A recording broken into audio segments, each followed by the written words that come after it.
రా అంటే సేవకుడు అడిగాడు.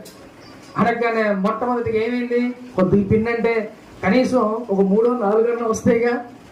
వాటిలో ఏం చేశారంట, మొట్టమొదటిగా వెళ్ళి సేవకుడికి ఇచ్చింది. ఆ ఇవ్వగానే ఆ సేవకుడికి ఎంత బ్లెస్సింగ్ ఇచ్చాడో తెలుసా.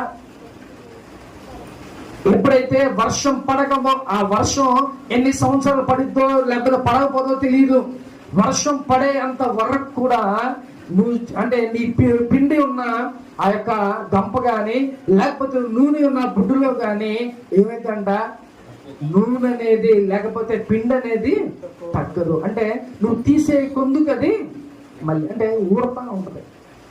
అంటే చాలా మంది అంటే అక్షయ పాత్ర అనేది అంటారు.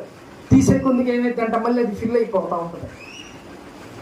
అది మనం కొన్ని వింటా ఉంటాం. అయితే అవి తీసే కొందుకు ఏమైపోతుందంట మళ్ళీ